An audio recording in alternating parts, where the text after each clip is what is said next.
Hello and welcome to this COMP3218 video from the University of Southampton. My name is Tom Blount. I am one of the lecturers on the Game Design and Development course, and I am joined today by... Hi, I'm Bob Remington. I'm a researcher at the University of Southampton and a demonstrator on the COMP3218 Game Design course. Brilliant. So today we are going to be looking at some of our students' first courseworks. Usually these are in groups of 2, but this year some of them are in groups of 3. In fact, most of them are in groups of 3. Bob, can you tell us a little bit about what we asked the students to do for this one? Absolutely. We asked them for 3 things here, 3 dominant things. We wanted a simple game prototype that we can play, that can play well. We asked them for to demonstrate a core dynamic to the game, and we asked them to include a tutorial level. Fantastic. All right, so without further ado, let's look at our first game. All right, and our first game is Shape Escape.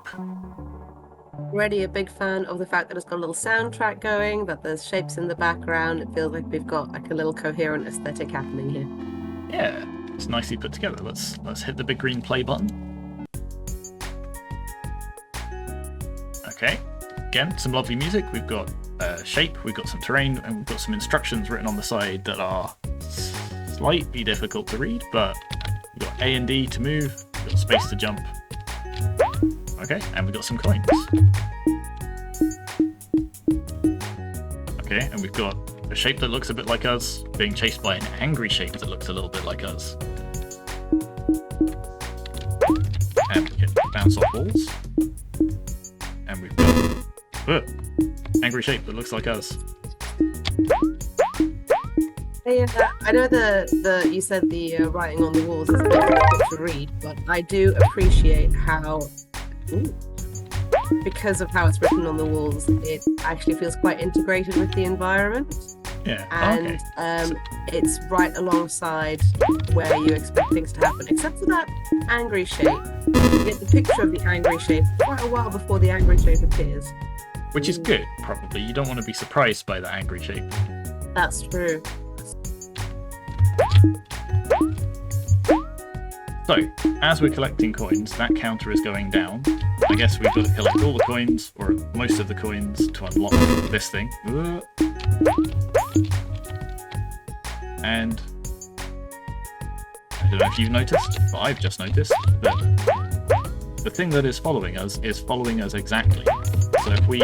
It's following us exactly. So if we make a little somewhere, hang on, there we go. And W to leave. Alright, 79 coins this time. The bad shape showed up a lot sooner this time.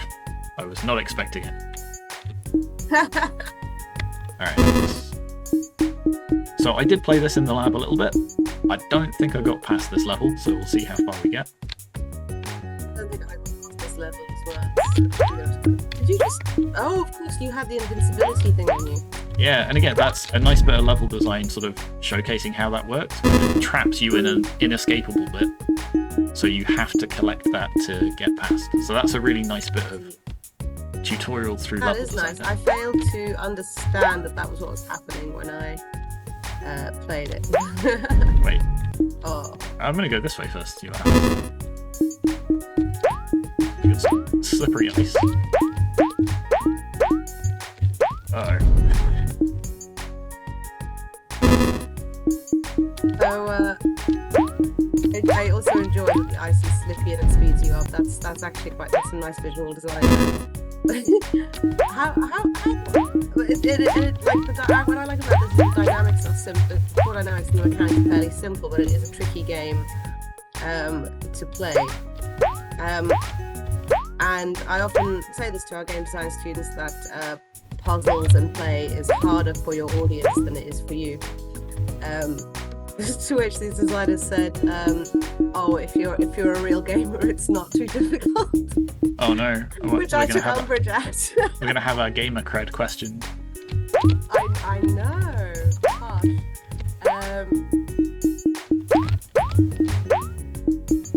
Now, I do think this game has quite a lot going for it in terms of complementary mechanics. Yeah, I was gonna say, what's this mechanic that we've got here? How do I get out? Oh no! I think you're gonna have to jump a lot, stay on top. Can you jump a lot, stay on top? I didn't get that. Let's go find out.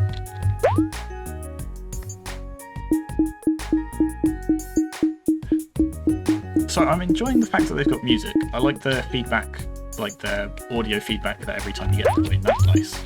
And when you jump. Would you say that this background music is super fitting to this particular game?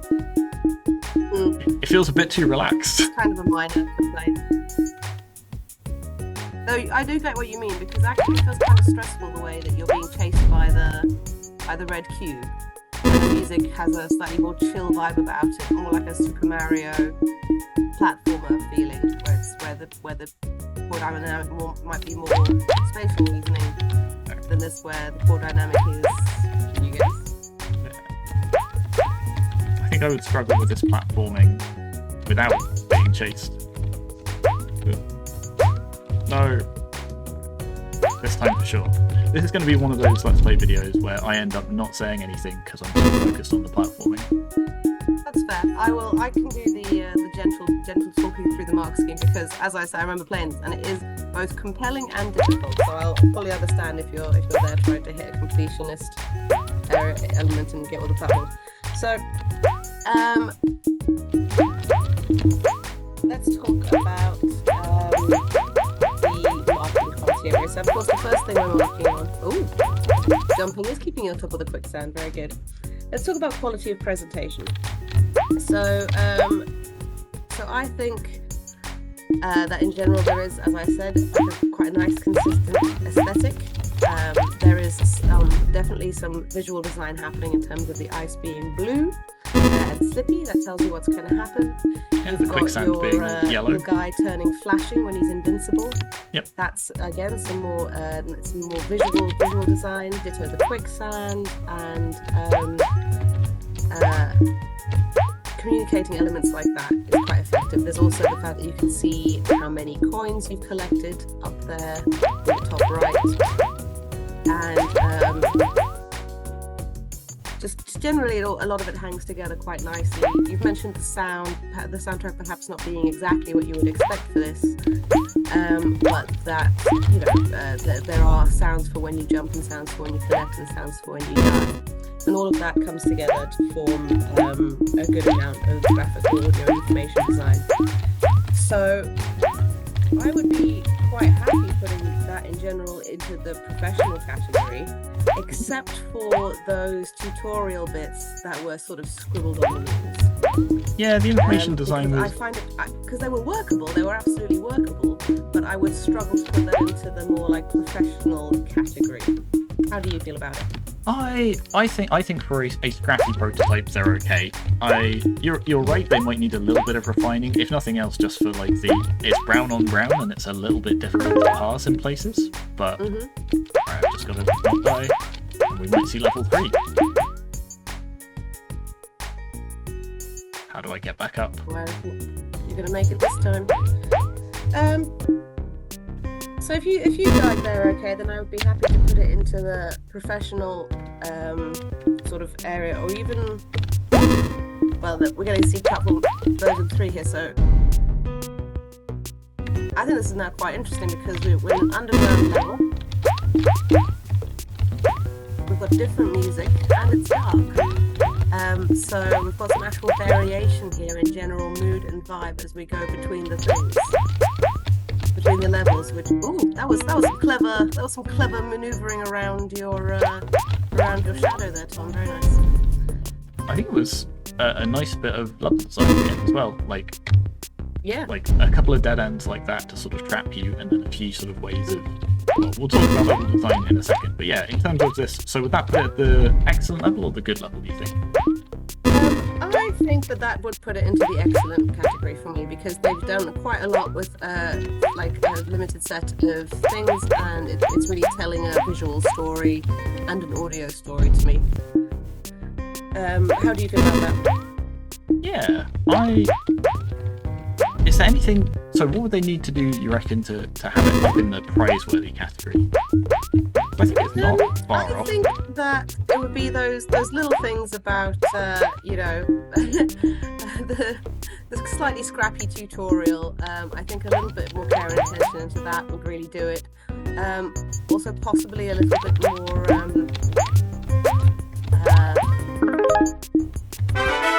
like there. Hey, congratulations! A little bit of variation, perhaps in the style of the level design. How about you? What do you think? I feel like it all worked, and I think it does fit into the complete, effective, and appealing category. But I didn't feel like there was anything super novel or especially creative in the presentation element of this. Yeah, I think that's fair, but I think it's still solidly an excellent. Yeah, I'm very happy to say that it is an excellent. That is the visual presentation of this game is excellent. Oh, give you a little crashy there. Just a little bit. Just a little bit. All right, let me just pop that into these. So, next off, we are talking about meaningful play. So, how does it control? What mechanics have they got? Sorry, give me 1 second here, Tom.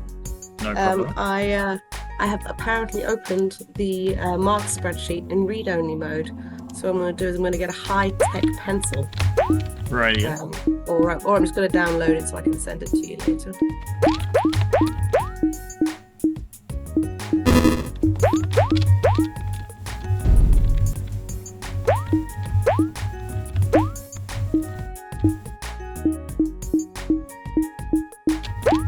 All right. Well, while you're getting your equipment together, I will start talking about what kinds of mechanics they've got. So obviously we've got the moving, primary one being we've got this ghost to run away from. Again, it's kind of nice that it follows like your exact path, so you can sort of plan around what it's doing. I guess it also means you don't have to write an AI, which is always good.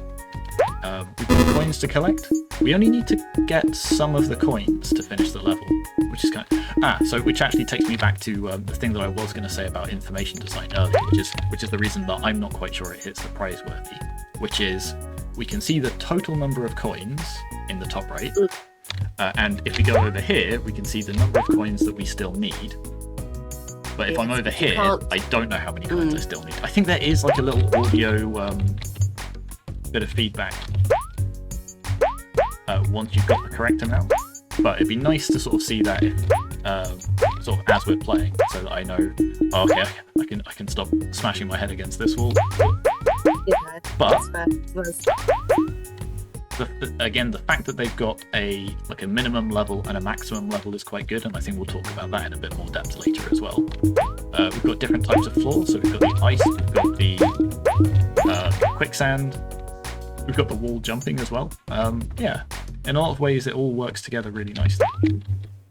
I really like I think having the enemy follow your movements exactly is a really quite a fun and clever twist on having an AI enemy following you to evade.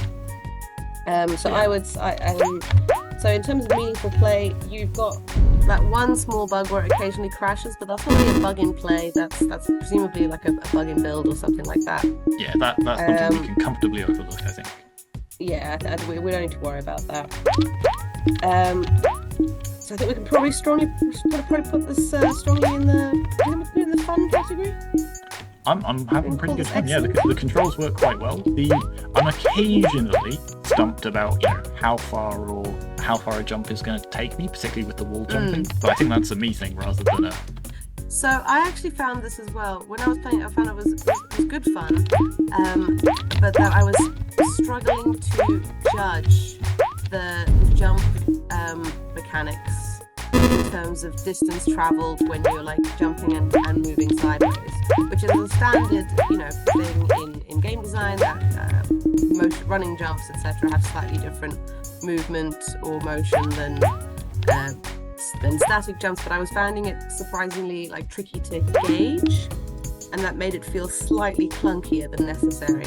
Now, I only played it for about 10 minutes, and you've been playing it for a little bit longer, so I was willing to give it maybe as you play, that starts feeling more what's the word,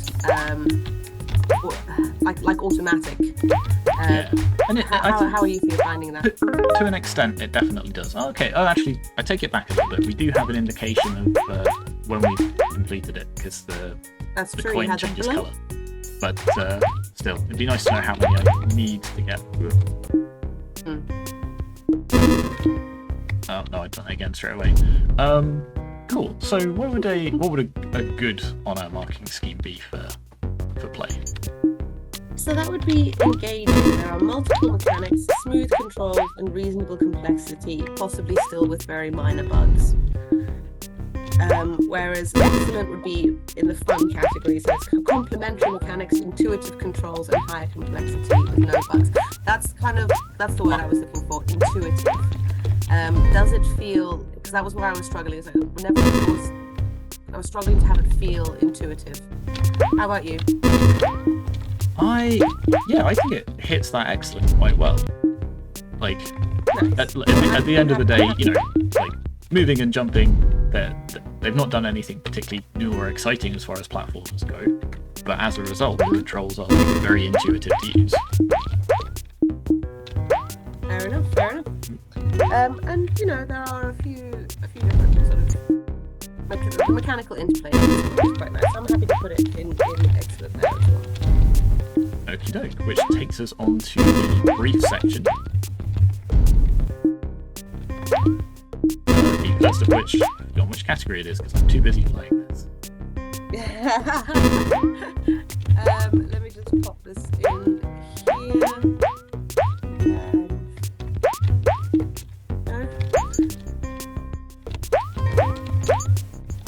Okay, that brings us to the next part of the market criteria, which is the level design. So that's full. Those beautiful play and presentation were the quality criteria. Now we are on to the fulfilling the brief criteria. So level design, goals, risks, and rewards. Tom, would you say that this game has a clear and coherent set of goals, risks, and rewards? It's certainly got a clear set of goals, because there's a lot of shiny coins for me to collect, and they even tell me at the start how many of them I need. In terms of risks and rewards, yep, there's a whole bunch of different routes to go down. There's the fact that I don't have to collect all the coins, but if I want to show off and 100% the game, I can try and get all of them. That's pretty clear risk and reward there. Yeah. That's fair, yeah. So that puts us easily into the clear and coherent set. Would you say they're well balanced? Mostly, yes. I feel like the difficulty of the game means it feels like it's a big jump to want to 100% it. Yes. But that's not necessarily, people 100% Dark Souls. People 100% Dark Souls with a blender as a controller, but absolutely, like people love a challenge, so I think that's completely fine. Hang on, we've got to be careful about what we say. We don't want to set a precedent for next year.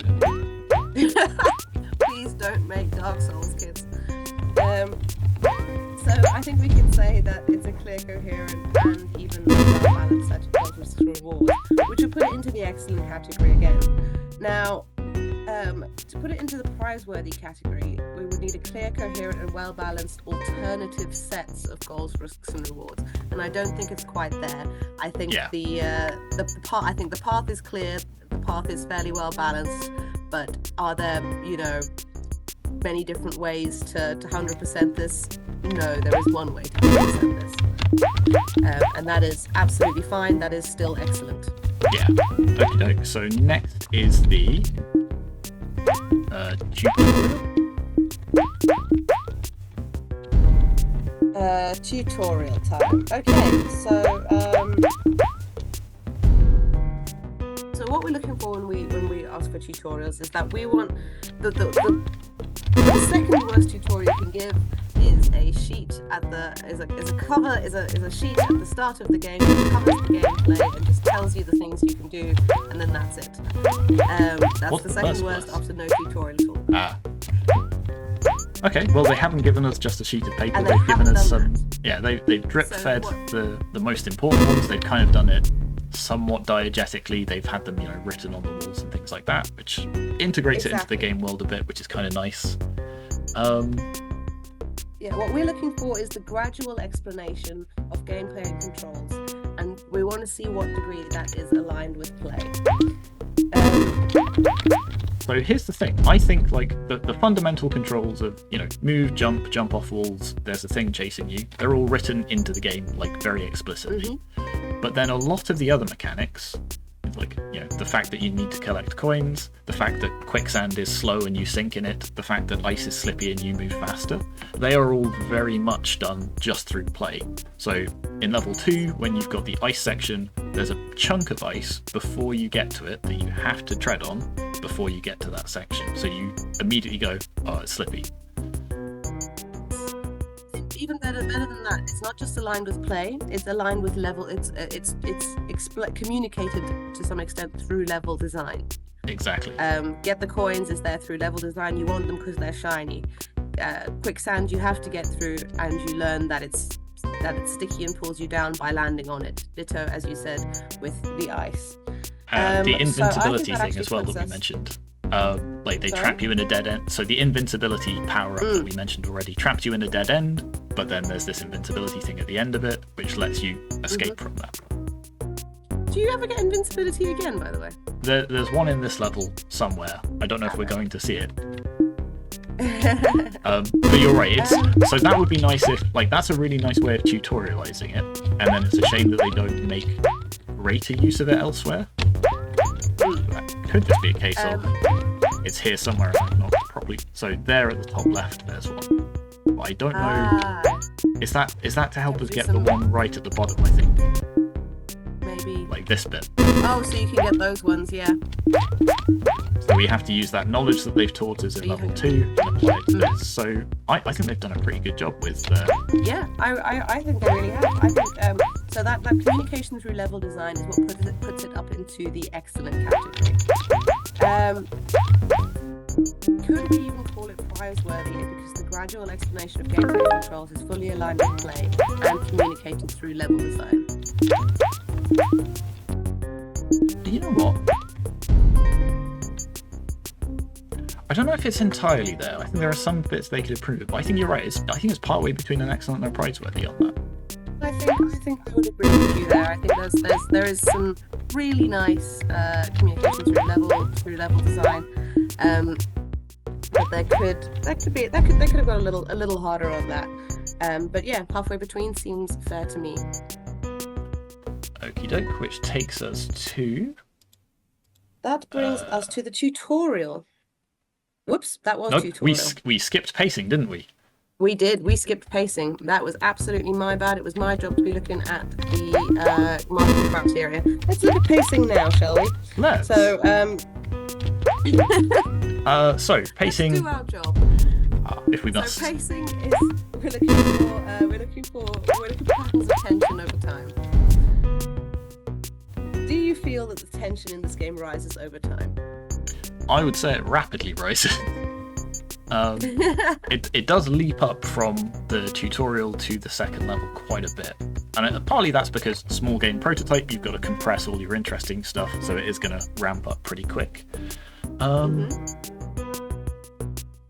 So I would say it definitely clearly rises over time, which immediately hits at least a satisfactory. Does it rise in a coherent pattern? And does that is that like a is it a coherent pattern, and is it a well-balanced pattern? Because it felt like the difficulty the curve was steep, and I don't know if you felt this, but it sort of hit a peak and kind of stayed there. But I don't know if you've now played this a lot more than I have, so I don't know if you feel similarly or not. I think that I would say coherent pattern, not necessarily well balanced, purely because, and again, I've got some sympathy because they've compressed a lot of interesting stuff into a very small span of time. But as a result, it's made the difficulty of some bits of it a little bit tricky. And again, we can sort of say this is down to, well, differentiating between novice players and expert players. But I think it it maybe doesn't hit the excellent, but it probably solidly hits the good. Yeah. I think, because, as you say, you almost hit the nail on the head when you said, oh, in the second level, the red square appears much sooner than in the first level. And that's fine, but that is a big part of why the difficulty ramps up so hard so fast. If they had in the second level made it, okay, the red square appears a bit earlier, then that is again more gradual rising tension, or more pattern and balance tension. So if it becomes a shorter and shorter time that you have to negotiate between you and the red square. I would almost say that bit's fine, because that's like their key mechanic, if you like. So having that on the table as soon as possible is fine. It's just the difficulty of the platforming makes it feel a bit. Platforming is hard.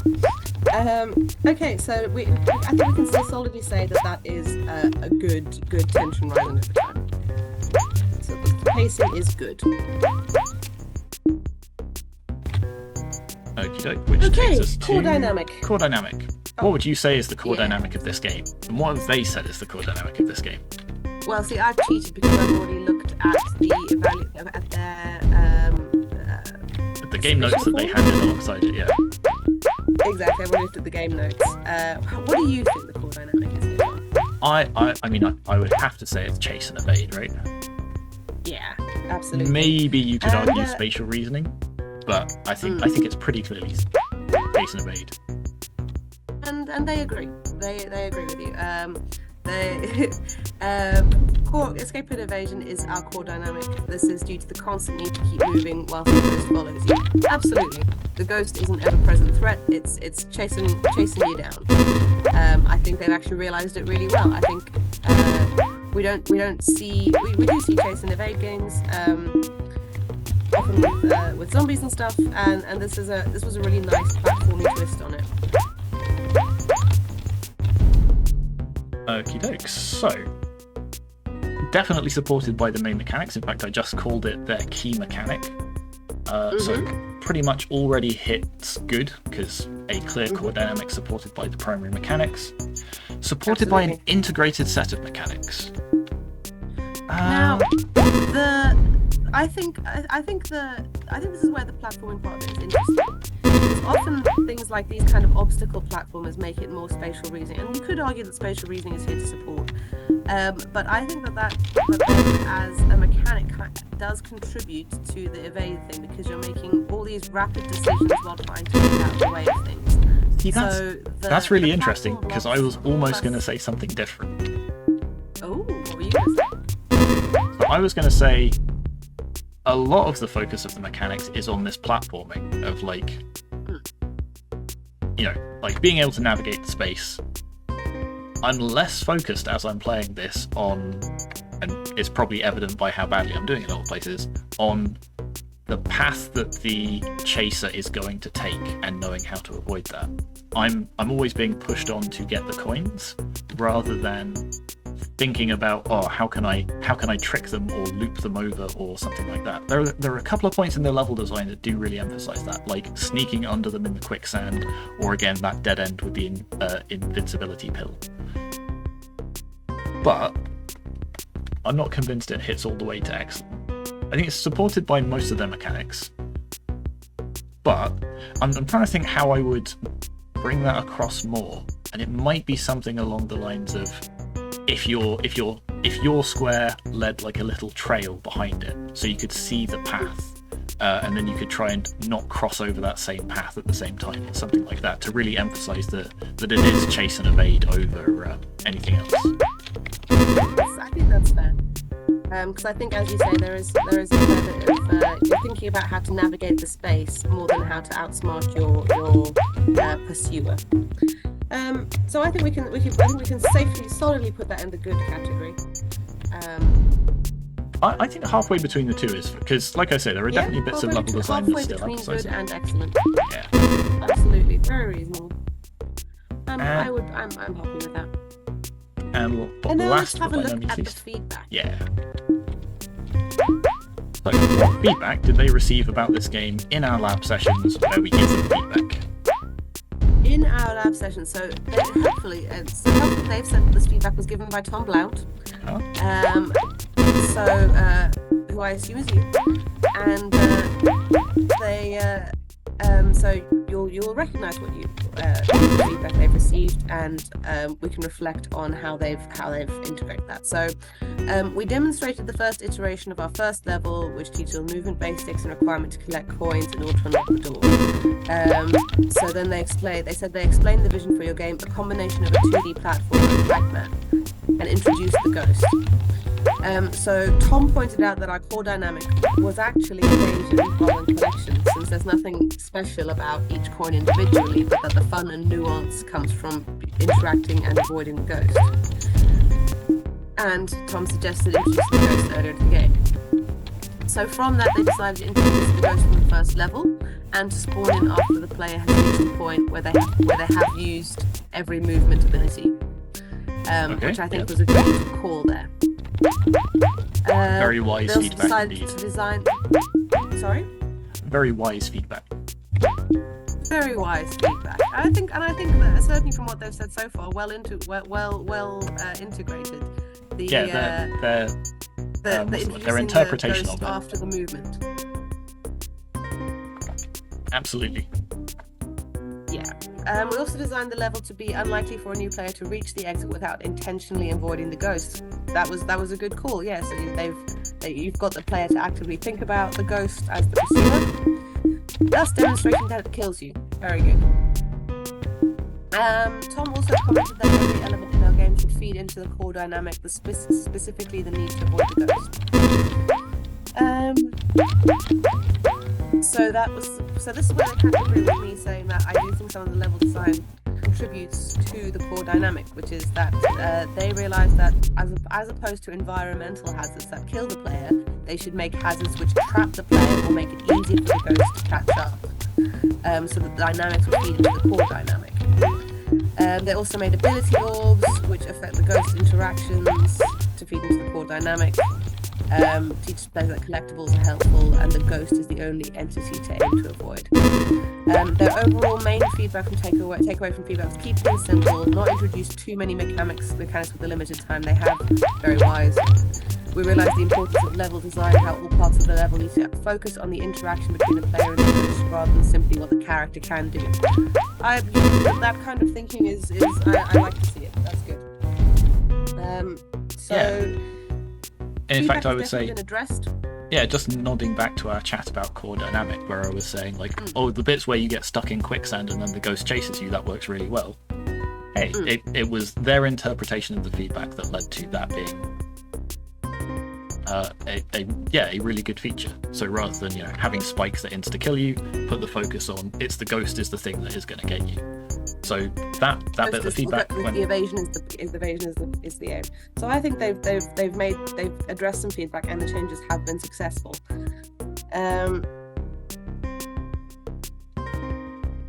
So the feedback has definitely been addressed. What takes it up a notch is has it been interpreted and addressed, with the changes being successful. And I think so. Yeah, so rather than just removing spike traps or whatever they had initially, or changing to a different core dynamic, they've gone, okay, what would we need to do to really emphasize this? And as a result, they've been pretty successful. So I would say that hits an excellent. It's an excellent. Do you feel like it hits a prize-worthy? That would be for imaginative addressing of successful change. I don't think it quite hits that, but I think it's a solid excellent. I would agree with you there. I think it's a solid excellent. Good job, everybody. Okay, that was a really successful game one. Very enjoyable to see. Excellent. On to our next game. All right, and this is our next game, which I don't think has a title, so I'm just going to call it Untitled Cube Game for now. Untitled Cube Game. So we are a cube. We are moving around. Like, we've got a little bit of rotation, and I don't know what causes that, but it's kind of nice. It might just be with catching on some of these tiles down here. But okay, so we've got some controls stapled to the wall. We've got a big arrow pointing at where we should go. Space to jump. Okay, and then yeah, we rotate. You do have rotation. That's kind of neat. Yeah, I like the rotating cube. That's nice. Space and D. Oop. Yeah, rotate your way up to the top. Feels like you're jumping really high. Yeah, it does. Which I kind of like, but it does mean the platforms feel a bit low. So we've also got the controls. Rocketing around the levels. We also seem to have the controls repeated quite a bit. Yeah. I don't know if there's... You can go up, you can go left, you can go right, you can go up and left and right. I guess so. So they may be being a little overzealous, or maybe they're just understandably assuming that I'm bad at games. No, I don't think I've ever seen a platformer with round platforms before, particularly. Yeah, that's kind of cool actually. That you're balancing on these round. Oh, you're balancing on these round pegs. Like, that's kind of neat. Now I don't know if that's necessarily a missing texture or a case of we just didn't have time to find one. They do stand out a little bit compared to some of their other stuff, but that's it. Well done. Okay, you have completed the tutorial. Fab, let's try level 2.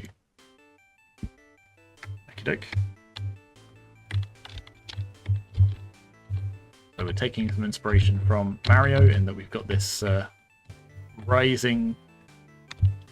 Yeah, what happens if you fall between one of those? I was just thinking that, and my instinct is no, so I'm not going to try it in case I get stuck there forever.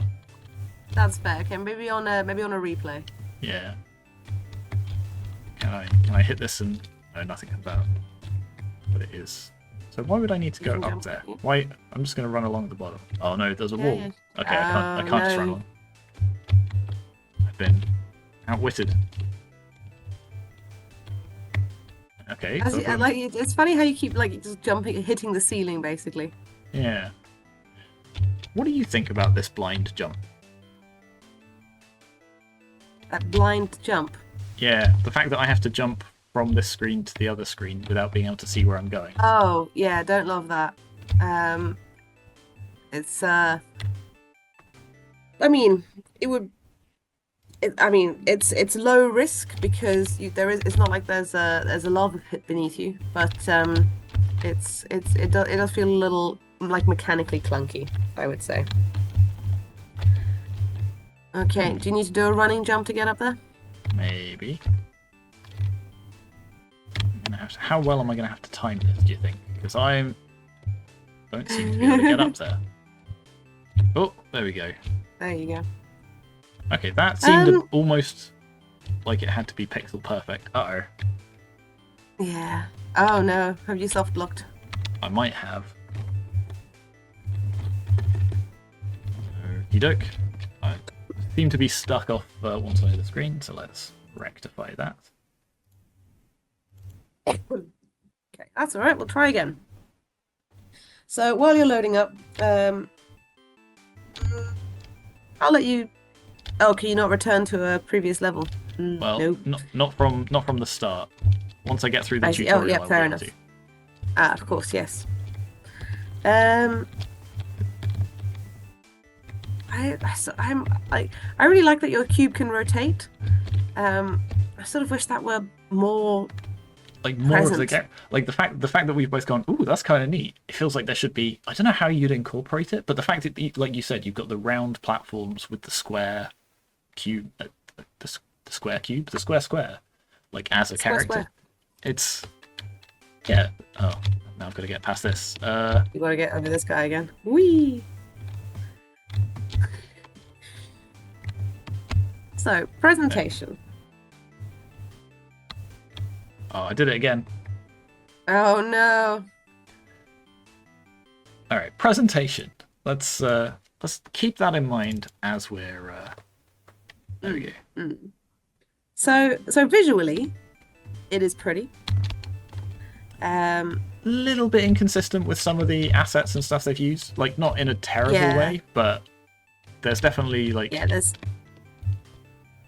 like the little clip, the little cutouts of the page up, and the void spheres. And there was also a void void like set of Staircase. stairs, which was unnecessary because because you've got loads of cube things already. Could have filled that in.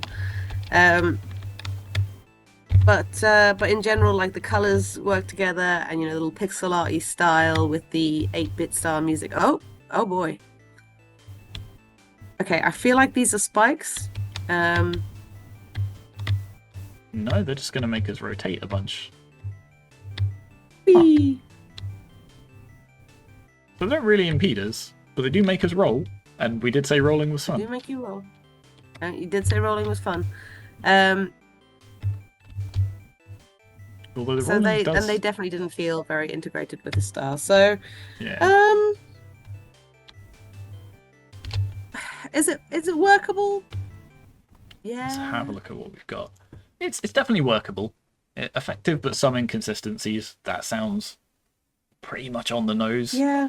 And that's just in terms of the graphics. If we consider the audio, well, we've got some you've got background soundtrack, audio. but you haven't got any. You've got background audio, you've got some soundtrack, but you haven't got any interaction with your cube with the environment in terms of sounds.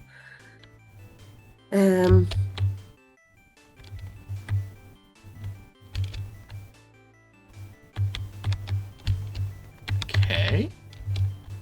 I guess we're doing slightly more with the rotation, although there's not a lot of... I mean, I like that I like that they're thinking about ways that the rotation can do stuff, but But it doesn't feel like it's very much. It doesn't feel like it's very much of a choice on your part. Yeah, I can't control the rotation, so I'm just like I can't get through there, so I guess I've got to go around. But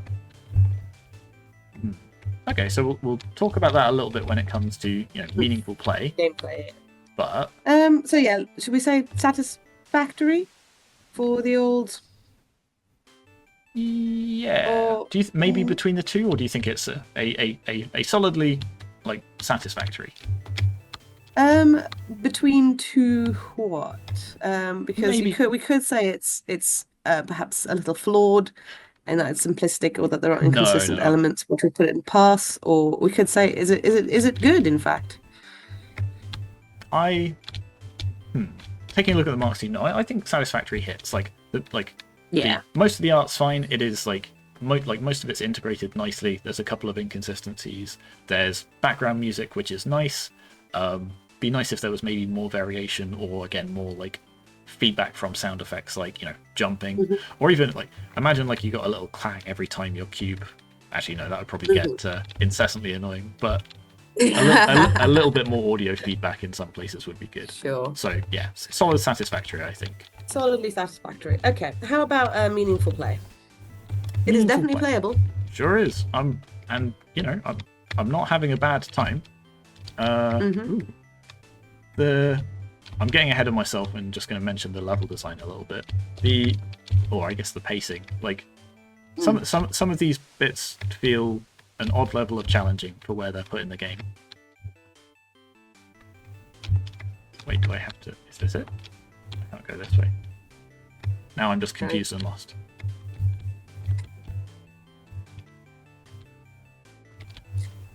Okay, well, in terms of the controls, so also, I guess in terms of bugs, let's cover that now. The camera's a little bit weird. Yeah. The fact that you can't see where you have to go next is a bit problematic. And obviously, yeah, if you end up clipping through the camera, you soft lock yourself. It's a bit of a problem, but it's not the end of the world for a small, scrappy prototype. As far as the controls go, the controls are perfectly fine. Like you say, the rotation is pretty difficult to control, but there also isn't any need to control it, so it's more just a nice bit of visual flair than a mechanic that you have to make use of. Yeah, so it seems like it's playable. You've played through most of the levels, occasional soft locks and so on. There are some minor bugs, but the controls are usable. You are going through it. Would you say it is engaging? You know what? Yeah, I would. Like, I'm keen to get to the end of each level. I'm curious. Like, there seems to be a mechanic where I can grab onto the walls, but I can't jump off of them. So. So I don't know if I'm... Oh no, I'm not completely stuck down there. Nice. That's good. Okay. In that case, shall we pop it into the good category for this? You know what? Yeah, I think so. Like the mechanics. Mm, Yeah. Would you say it's reasonably complex? um, Like we got platforms and we've got moving. We don't have a lot else. yeah, it's platforms, it's moving, there's jumping. There's not a lot more in terms of complexity. Like we don't have, we don't have coins, we don't have Goombas, we don't have mushrooms, we don't have. You don't really interact with anything except the platforms, and the end of level. So I would You say don't. There is. maybe You don't combat. There is no. There are no combat mechanics or collection mechanics or other kinds of. It's all just moving around the environment, which is fine. But I don't think we could take that into we could really take that into I'm complementary mechanics. Certainly, could we? I'm not sure it hits the reasonable complexity either. I think maybe between a satisfactory and a good, maybe straight satisfactory, because it is fewer mechanics, but so if fewer mechanics and some bugs as well, but the fact that the fact that the platforming controls themselves work okay makes me think it's between a satisfactory and a good rather than just down in a satisfactory. I'm happy to put it between satisfactory and a good because it's a platformer and the platforming works. Yeah. Okay, so on to the brief. First off, goals, risks, and rewards. Yeah. You have a goal. We've got a goal. Get to the end of the level. We don't really have risks or rewards. No. There aren't really multiple paths through. There is in fact, if you try and use multiple paths, you can do it. You can kind of do it, and then it's like nope, which is fine. Like we've got a timer at the top, and the obvious way of doing risks and rewards in a platformer with a timer is to have a safe path that takes longer and a difficult path that if you mess up, you're going to lose a lot of time. And it doesn't look like they've. I mean, yeah, I wouldn't make the argument that this is an alternate path because it's not. It's just a dead end.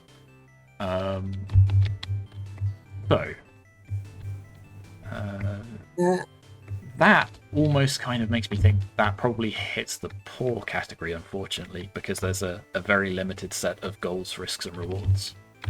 I would possibly put it into the passing category because it is a limited set of goals, risks, and rewards. Well, there's one. There's a goal. I don't know if you can get more limited than that. Okay, would you say it is in fact a very limited set of goals? Maybe we put it between the two, because we don't get to a point where. Actually, I was about to say we don't get to a point where we're wondering what we should do next. I did get to that point at the end. But for example, like sections like this, and we'll talk about this more in pacing, don't add to the challenge. They don't add to the excitement of play. There's it's just a path with some. There is no risk to this. I don't think it's terribly incoherent because you do know where you're going. But it is very limited. So I think between a pour and a pass is reasonable here. Okie doke. But that does bring us on to pacing. Now, I'm not playing the game, so I can't tell, but from where I'm sitting, it doesn't look like there's really any variation in tension or coherent pattern. How do you feel? I think I would agree with you. Well, there's definitely variation. There's variation in the structure of the levels. We've got some levels that are more, I don't know what you call them, typical platforms. We've got some where we've got, like these odd squares. We've got the odd spikes. They do try and vary things up a little bit. But, yeah, in terms of the actual tension and excitement, it's all relatively the same. And that's partly because there is limited risk to it. If we fall down, we always just go back to the start. And yes, I guess we're losing time by doing that, but it doesn't feel like clearing it faster is a reward versus like the risk of the part of that is because the time isn't particularly celebrated. So if we got to the end level screen and it said, this is the fastest time, can you beat it? That would immediately make me feel a little bit more, make me feel something about either saving or losing time, I think. I guess there is, to some extent, like I'm watching you play, and it does feel like as you go through, there is more stuff on the screen. Yeah.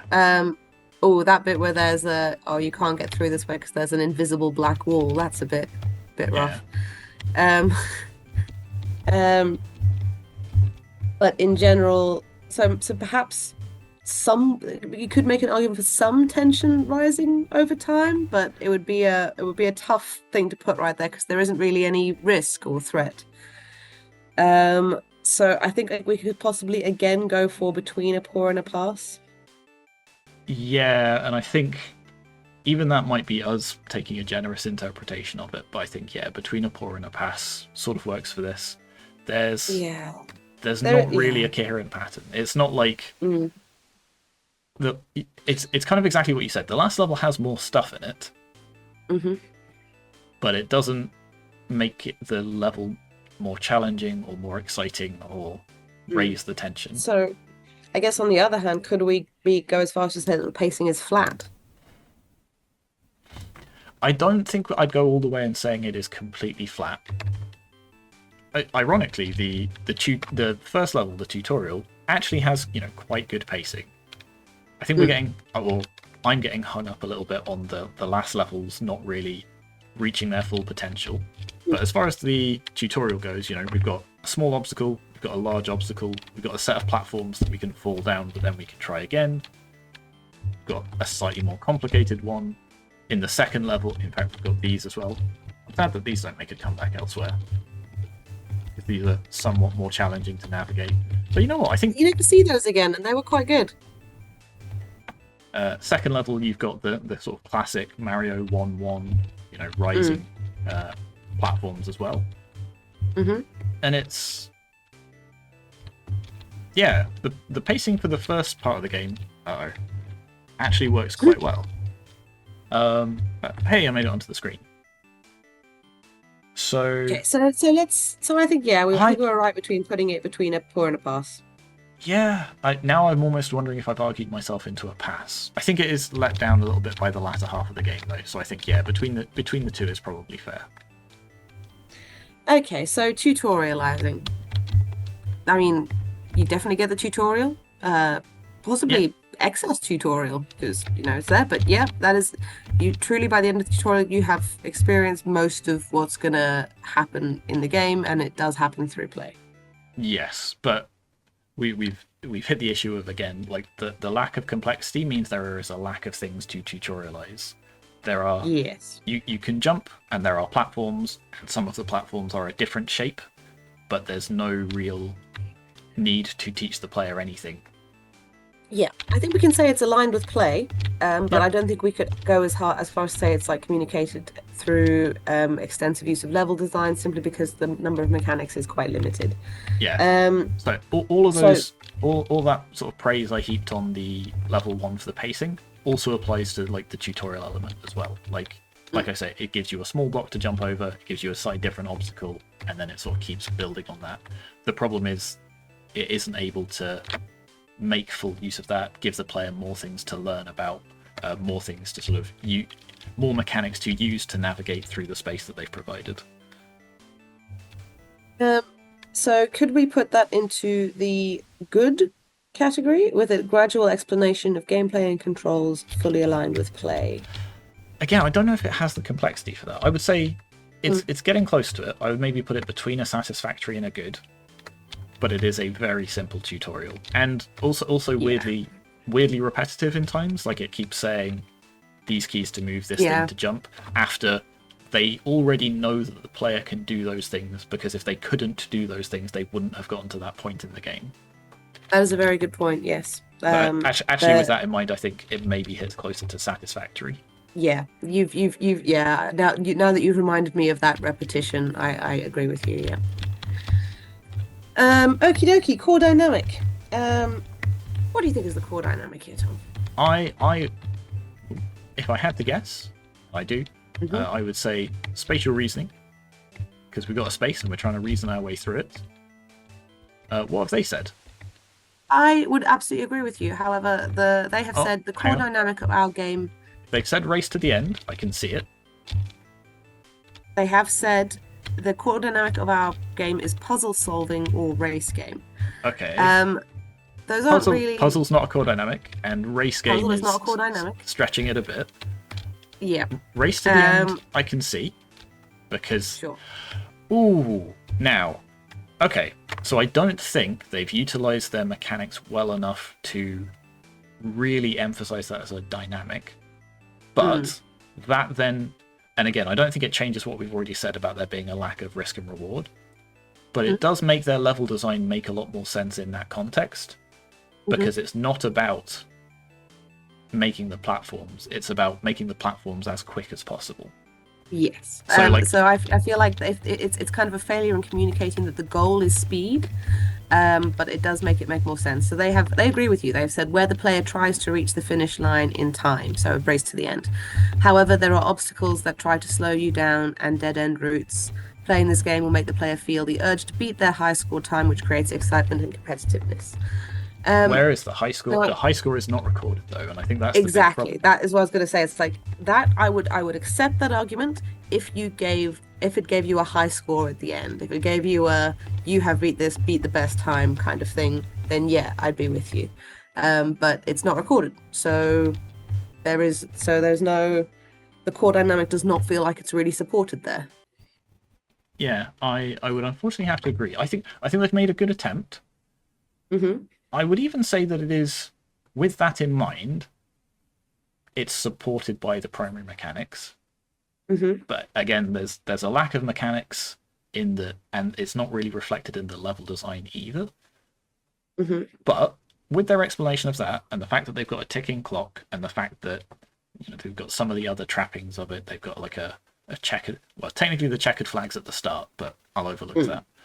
I would say this might hit the satisfactory.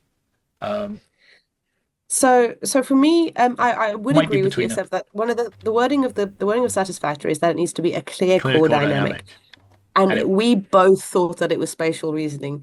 So that would argue to me that it is not a very clear core dynamic. However, they did make an attempt at a core dynamic, and it is partly supported by the primary mechanics, but it is not fully supported by the core dynamics. So I would potentially put this between a pass and a satisfactory.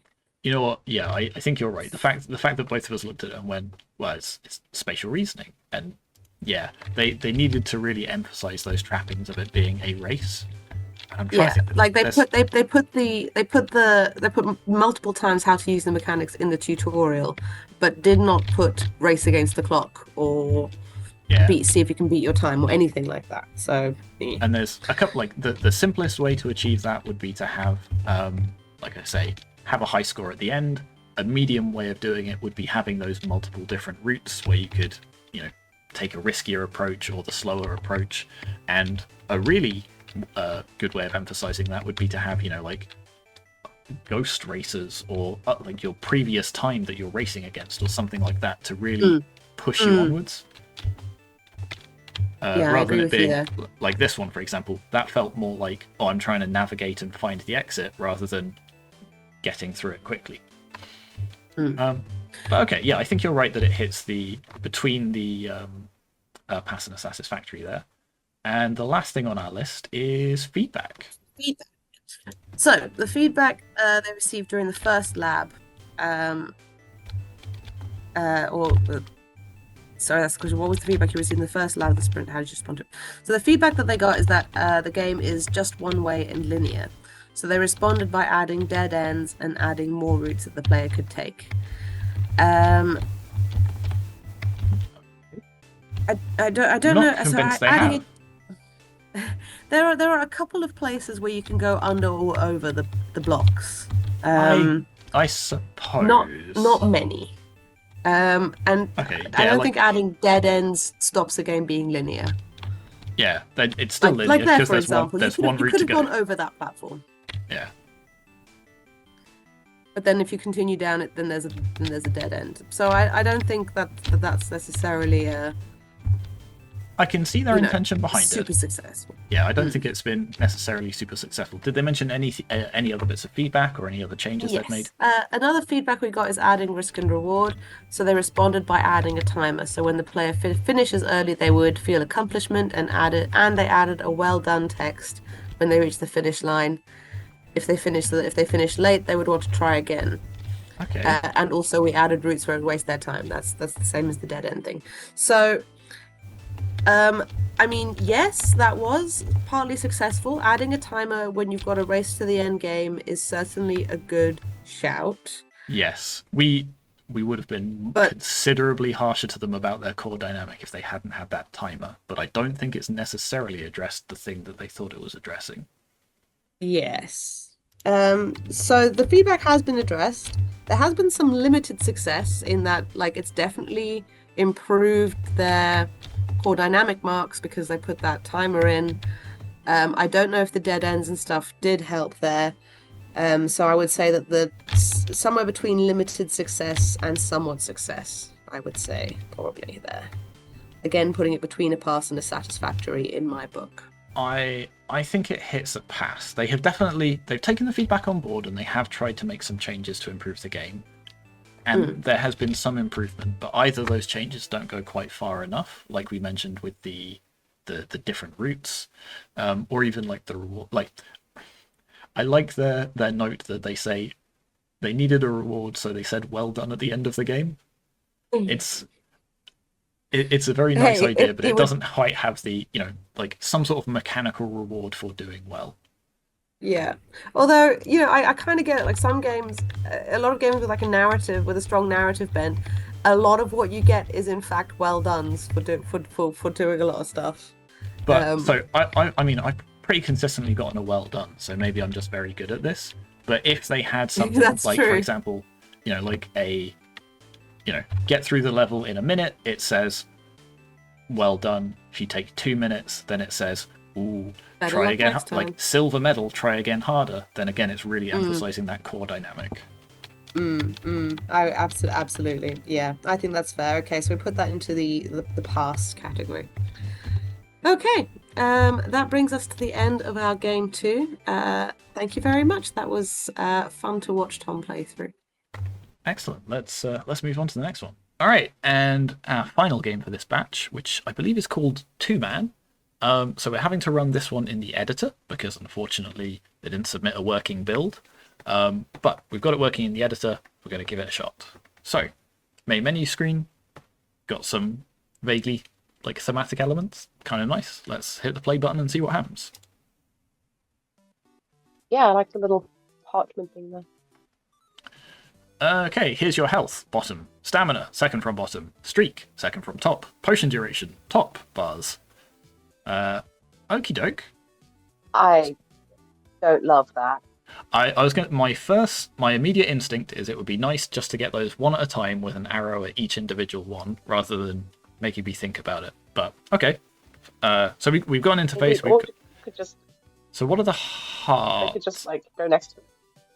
What are the hearts? Are they lives? They don't explain that. Okay, no problem. So we've got from bottom to top, health, stamina, streak, don't know what streak is, and potion duration. Enter to continue. Here's your inventory. This displays all the different potions you've picked up. Okie doke. I was about to say, they haven't told me any controls yet. We're working through the interface. WSD to move. That bit's kind of nice. They say, here are the controls to move, and then you have to move in order to progress. That bit's fine. K to attack. Odd choice of control scheme.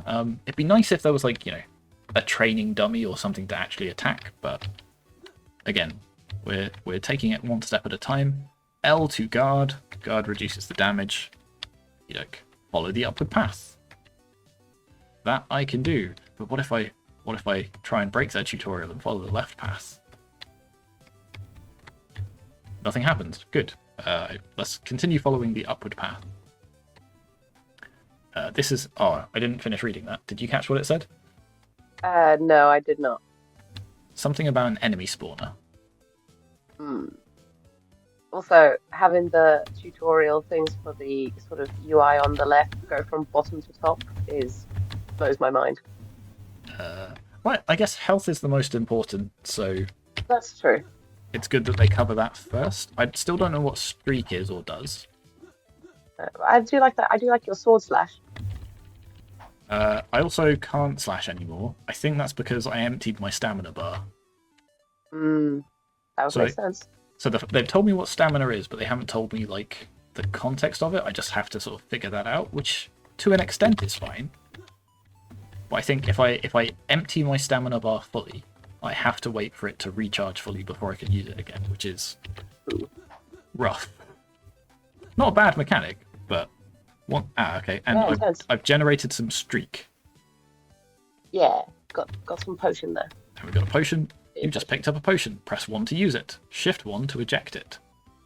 And something else which I didn't have time to.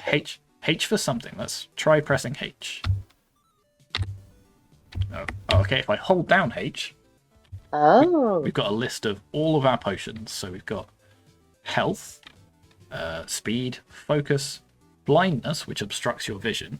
So I was about to say, why would I ever want to throw a potion away? Because some of the potions are bad.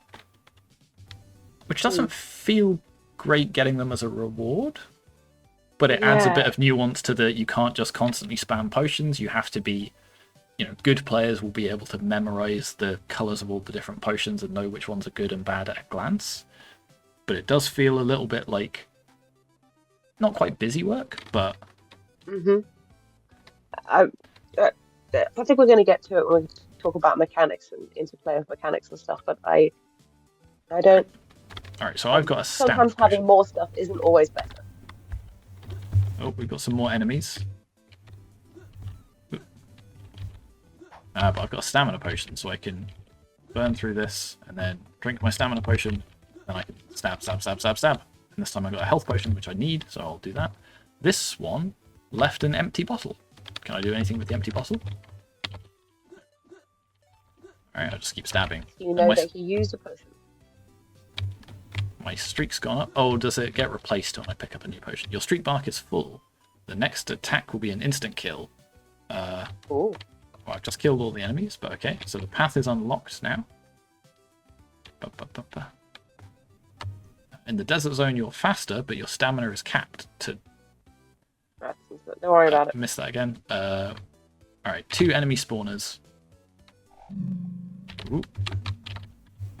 Now, I'm pretty sure it said my next stab would be an instant kill. I guess he did die pretty fast. Was that what the sound effect did?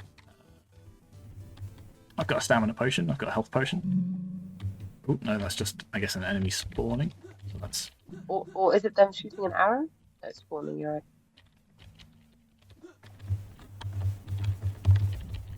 Stab.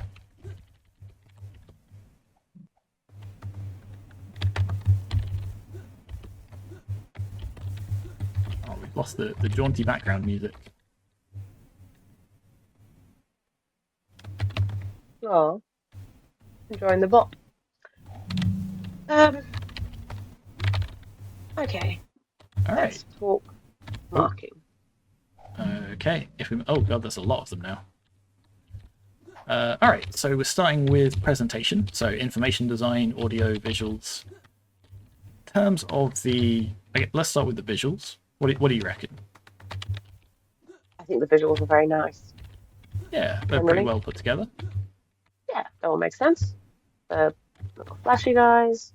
There's motion blur. The things kind of make sense. There's some places where they're a bit blocky. There's kind of these vast swathes of land. But broadly, yeah. Yeah, in terms of information design. Bars in the left, yeah. In terms of information design, yeah, obviously we've got all of our bars. They're, I guess they're the key information. We've got our inventory like readily available. Even like the potions. I've got thoughts about the amount of potions and their various effects, but they're all very, for me, who is not colorblind, they're all mega clear and really obvious what each of them all are. I can imagine if somebody who was colorblind might struggle to tell the difference between a health and blindness potion. Yes, they do have one. That the red and green look identical, except that they've got the little things around them, which will help. But they are very small little things. But little symbols. Overall, like the information design seems pretty good. Like it's clear what the different types of enemies are. In terms of audio, we had a jaunty bot that seems to have run out. We've also got some not haptic feedback, audio feedback of when we fight. Do we get different noise when we take damage? I guess we get a noise for when they swing, but not for when we take damage. Let's see if you ever make a noise when you lose a life, if that is indeed what happens. Oh, that's never going to happen. All right. Now we are assuming that those hearts are extra lives, and we're not going to get sent back to the beginning. Well, Come on, do your worst. Maybe the jaunty song will start again. Okie doke. oh, Oh no, we can respawn. So we respawn with one fewer hearts. respawn. Ooh, the Yeah, camera pan respawn. is kind of interesting. That guy hit me from across the map. That seems unfair. Oh, I just realised I haven't been blocking at all. Maybe that's. I mean, important. that seems reasonable. I have never even once have I blocked in a game. You know what they say: I believe attack it. is the best form of defense. So God, I that's a think lot. we can probably put this. We can probably think about the information design here, the presentation, the graphics, the audio. I think they're good. I think they're solidly good. Yeah, I think I would agree with that. I would perhaps not put them in the like excellent or impactful territory because they are pretty. They feel quite standard, and there's some minor things, as we said, about the potions and so on being quite similar. The environment is perhaps not fully realized, but I think we can say it is solidly good. Okay, so in terms of meaningful play, I guess first off, what mechanics have we got? We've got moving around, we've got attacking, we've got blocking, we've got two different kinds of enemy, we've got enemy spawners, we've got various different kinds of potions, we've got stamina, we've got health, we've got streak. There's quite a lot of different things at play here. Like they have a reasonable amount of complexity. All right, now I'm gonna have to check. But definitely in the multiple mechanics with some complexity. Defense. Would you say that the controls are smooth? The controls, yeah, the controls are pretty fine. What was I going to say? I don't know if this is. Yes, overall the controls are fine. I occasionally feel like the attack is not attacky enough, for lack of a better word, but I think that's just because I've ran out of stamina. Oh, that's fair. Yeah, I don't know how you would maybe that's part of the information design of conveying like flashing the stamina bar, or even just putting a little a tint on the sprite to show that you're out of stamina and you're recharging or something like that. But otherwise the controls are fine. I'm not sure how so here's the thing that's an interesting design decision. It's one that I don't necessarily know improves the game, but it's one that I don't want to say that they've done a bad job on, because I can see why they might have done it. Which is your potions are 1 to 9. So every time I pick up a potion, I have to look and check what I'm. So it's not just 1 for health, 2 for stamina, 3 for whatever, 4 for whatever. So a health could be 1, 2, 3, 4, or whatever, depending on where I've put it, or just when I happen to pick it up, which to me impedes the flow of play a little bit, because I have to take my eye off the fight and go and not only look at what slot it's in, but also try and map that to focus. Ooh, makes everything else slower. Good. Can you reorganize your inventory at all? I don't think so. And again, I don't want to necessarily penalize them for that in particular. Yeah, because I feel like that. It's a game prototype. That's very reasonable. But the fact that then they don't go into the same slot is a bit tricky. Ooh, new enemy. Hee hee. I got stunned. But also, okay. Ooh, another kind of enemy. But also, Oh, the little monk. Like, Look at him go. I actually love that. Maybe that's the style of play that they are going for, which is. He's blinding you. They want that to be the bigger part of the challenge, rather than just running around and spamming attack everywhere, having to consider those things, which is fine. So, controls are fine. Controls are fine. Whereabouts do you think you put them on the old Let me take a grey look. boundaries? Got to remember where I've put my mark scheme now. Here it is. Yeah. Meaningful play. It's certainly playable. Mhm. I would say it's pretty engaging. Multiple mechanics, smooth controls, readable complexity. I haven't really seen any bugs. I would say it might even be pushing towards the excellent. Like the Are you are the having fun? I mean, I kind of am. Are the mechanics complementary? That's my question. Mm. Like, again, I mean, this is... I don't know if this is... That camera pan feels very odd, and it's a bit annoying that we get teleported right back to the start rather than the area that we started in, because now I've got to traipse all the way through here. Ooh, there's a... okay. I never followed from this what you path. say, There's I a get the secret feeling path. that in some places the multiple complexity is good, but it can be a little bit clunky. So, but they have absolutely made an attempt at having some higher complexity there in terms of the mechanical interplay. So I think perhaps we could put it between a good and an excellent. Yeah, I think that seems pretty reasonable. So so there's this second area, which I did see when I looked at it in the lab. Ooh, I don't know if I'm going to be able to get to it, because that's a lot of enemies. But we'll talk about that. Actually, probably right now, when we talk about goals, risks, and Indeed. rewards. It's time for us to talk about level design and goals, risks, rewards. Do you have a clear and coherent set of goals, risks, rewards? Yes, get to kill all the enemies that come out of the spawners. Oh, now I have infinite stamina forever. Is that going to Good, actually. persist even when I die?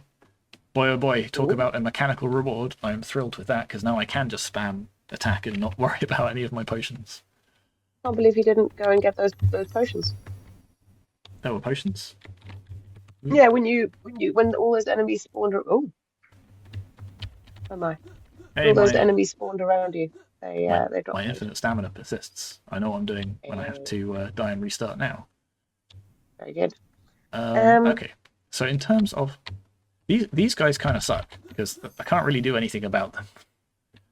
Maybe I'm just not very good at dodging, but... Stab.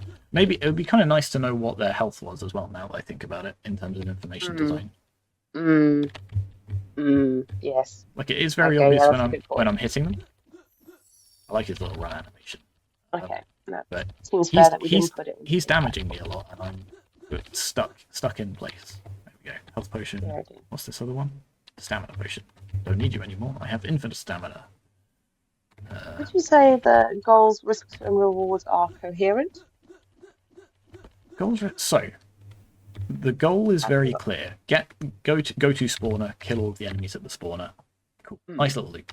The goals, risks, and reward. There's that extra level that's full of baddies, but I wouldn't say that's closely integrated with the rest of the game. It's like a hidden area that's off the beaten path that if you go exploring, you're rewarded for it. But in terms of the sort of moment-to-moment fights, I guess you've kind of got the, oh, should I use a potion right now? Should I wait? Should I save it? Kind of thing. So to that extent, you have them as well. Yeah, and in that bit where there were loads of baddies, you made the decision after killing them to run away straight away rather than stick around and collect whatever potions to drop. So it's like, okay, that's kind of a risk as well. Potions. So, oh, can I block would magic? we put that into satisfactory, coherent set of goals, risks, rewards? Good would be a clear and coherent set of goals, risks, rewards. You know what? I would say probably. I feel like this is not a design decision I would have made, but because you can't just blindly chug potions, they've added an element of risk to reward to their sort of their primary loop of. I mean, yeah, you can just gulp a potion like as soon as you find it and take the risk that it's a bad one, or you can risk taking your eye off the fight and bringing up your thing to check. It's maybe not the most elegant way of doing it, but it is actually relatively effective, I think. I think that is actually very fair. Would you say that these are, and I think that having that range of things was them making an attempt at having them be alternative sets of goals, risks, rewards. I'm not sure they've quite got there because ironically that puts a lot of emphasis on telling the difference between the potions. But I do think they are heading towards that well-balanced area.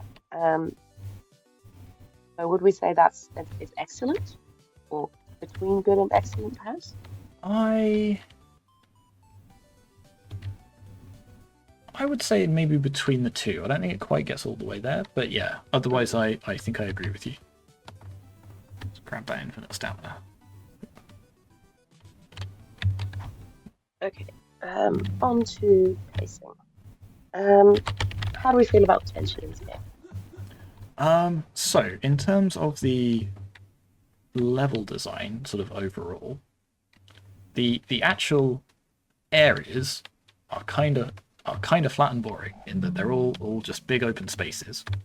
But the fact that they introduce a new type of enemy every area, and the fact that the desert at least has the quirk of you're capped on your maximum stamina, like adds some interest to that. And obviously just the amount of enemies goes up as you go as well. So they're using that sort of relatively wide set of mechanics that they've got in order to balance their pacing quite well. So the tension does clearly rise over time. Did you say it does so in a coherent? Would you say it does so in a coherent pattern? Yeah. Yeah. Like each new enemy. Each new area has a new enemy. Is pretty coherent pattern. Sorry, I got distracted because I've got a streak now and I still don't. Okay, yeah, it does seem to work. Well done. Annoyingly, because I got that infinite stamina reward, I feel like I've maybe trivialized part of the game because now I can just run around and spam this. Guess that was a goal risk reward payoff then. So tension rises over time in a coherent pattern. Is that pattern well balanced?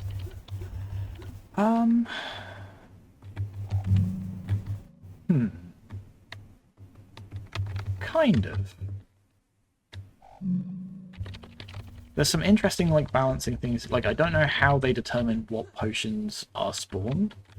Like so of the big list, I think I've maybe seen 4 of them. Or maybe the stun potion and the crippling potion ones that are used by those monks. Like they're not ones that I might accidentally pick up. Yeah, that definitely. I think that might be what's happening. I would like to see. Does that undermine some of the praise I gave about the risk reward of I can actually just blindly drink all of these potions with no consequences? I mean, maybe I'm unsure. I would like to see the kind of potions that you receive and more clearly linked to the kind of enemies you fight. That would be quite cool. That would make the pacing and the goals risk rewards stronger, I think. But I do think we've got tension rising over time in a coherent pattern, so I would happily put this as a good. Yeah, definitely. Okay. Tutorial. So I think their tutorial is let down a little bit by the fact that it is a big text dump at the start with no opportunity with minimal opportunity for the player to actually utilize those mechanics before moving on to the next one. The fact that they start with being press enter to continue and then later on they just zip through it, also a bit of a shame because while you're in the middle of a fight, if you're not reading it immediately, you're going to miss pretty important things like here's what all the potions do. At the start of this video, I gave my typical rant about what I think is a bad tutorial. And the rest of this game is good and is clearly evidencing that through the marking criteria. But that tutorial was very much what I would describe as not a very good tutorial because it did exactly what I particularly complain about, which is it's there in a sheet and it doesn't really move through play. Now, there is some more stuff happening in the levels. When the monks appear, you get the clouds. That stuff is much better. And the new zones and so on, that makes a lot more sense. And but you get the early start game was a bit rough. And you do get some like pop-ups throughout as well. It's not all entirely at the start. It's not all front-loaded, yeah. But you're right that all of the mechanic ones are just very like even the very first message, I think I said like, even I would break that down into a couple of smaller ones and sort of say this is health, this is stamina, and so on. But in terms of teaching you the mechanics, it does teach you the mechanics. Is how integrated it with gameplay is it though? I don't think a huge amount of it is communicated through level design. Yeah. Like they introduce like the certainly enemies are somewhat newly aligned with play. yeah.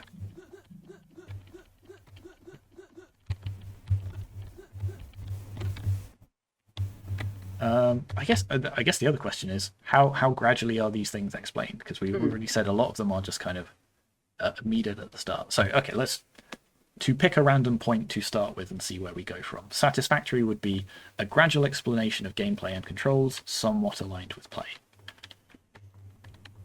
I think we do see that. I think this one's kind of odd because there were places where, because right at the beginning, I would have said that was, towards the pass, where it's a gradual explanation of gameplay and controls reveals with play. But later on, as things are more integrated into the gameplay, and even a little bit through the level design, it's much more towards the higher end of the marking criteria. So it's kind of tricky to land on the right place in this one for me. But I think we could certainly say satisfactory in terms of there being some alignment with play. I think it's. But how gradual is it? So here's the thing. I think it's more gradual than aligned with play. Because in terms of aligned with play, they say press X to attack. You have to press X to attack to continue.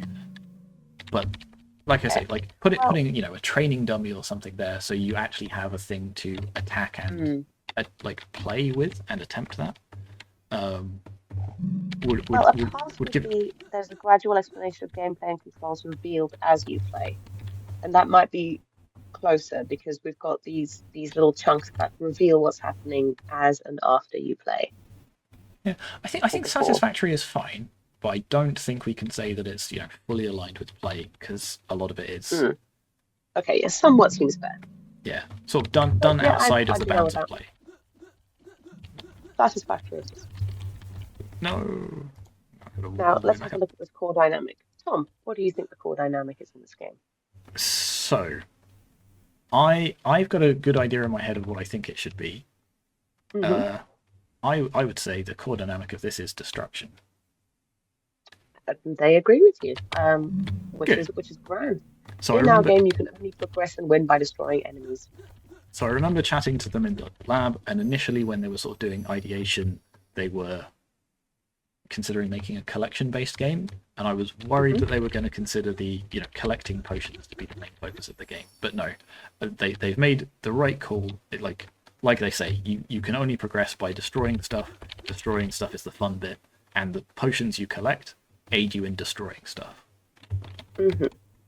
I agree with that. They've also got multiple, in their words, they've got multiple mechanics to support destruction, top-down movement. I don't know if that one is that one close, but they've got melee attack guard, many potions, kill streaks, high risk optional content.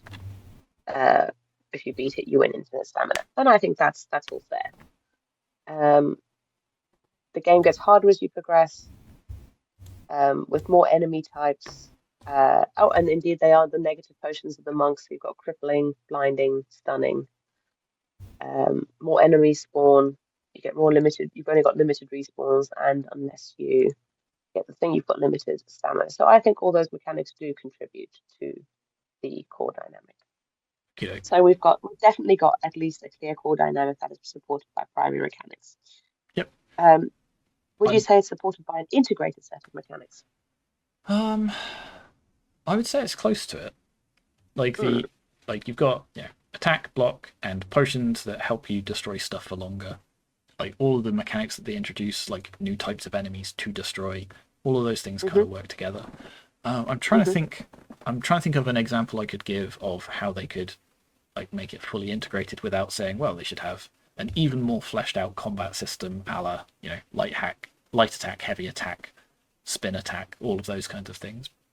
But I think it's getting towards there. It is getting towards there. I think being able to have, as you said, potentially different weapon attacks or even different weapons might take it to that prize-worthy category. But I would actually possibly put this between a good and an excellent. Yeah, I agree. Okay, and lastly, but by no means leastly, feedback. So what feedback did they get on this game? How did they respond to it? Okay, well, the feedback that they had was that before the lab, our game was just a combat-based without a very clear core dynamic. We prioritized the gathering core dynamic with intentions to add combat functionality. Demonstrator tells us that we need to focus on one type of combat core mechanic to make it destruction or survival, and need to make sure the difference was obvious. To focus on our core dynamic, we ensured that you could not progress through each stage until you had killed all the enemies, forcing you to fight, so you must destroy. We also added more enemies and more types of enemies to fight. It gets harder. We also ensure that the player gets stronger by having potions to drop as a reward, and experienced players can develop tactics. So I think that is certainly some success there. They haven't been necessarily super imaginative in how they've addressed those changes, but they have addressed them with successful changes there. Yeah, I would maybe quibble with the, like, they had to focus on combat. You don't have to have combat for it to be an engaging game. You could absolutely do, a game about collecting things without combat. You could do one where you've got one where the primary dynamic is collection and there is combat, but the fun bit is still collecting all of the things. Pokemon, for example, your driving force is collect all of the Pokemons, but you're still fighting and stuff in it. That said, yeah, you're right. The fact that they did sort of pivot a bit and said, well, this is the dynamic we're going to go for, so we're going to build our mechanics around that, has worked for them really quite well. Yeah. They've once they decided to really push for a single core dynamic, I think that the changes they made to support that were successful. Because of all those mechanics that we said in delivering their core mechanic here. So they've clearly taken their core dynamic, but because of the feedback they've addressed and integrated, they have clearly taken the delivery of their core mechanic from more mid to into that between good and excellent category that we just discussed. So I would say that the changes have been successful. Yeah, I don't think they've necessarily done anything particularly novel in interpreting that. They've just sort of said, well, we want it to have combat, so we'll make combat the main focus, and that's fine. They've done a solid job of that, but I don't think they've done anything necessarily to really interpret what they would need to do to kind of what we were saying before about that integrated set of mechanics to really pull everything together to focus on it. But otherwise, yeah, I think they've done a very good job. Yeah, I would put that solidly in the good category. How about you? I agree. All right. And on that note, I believe that is our last game for this batch. So we will see you again soon for another video. Bye-bye. Thanks very much, everyone, for all your hard work. Bye.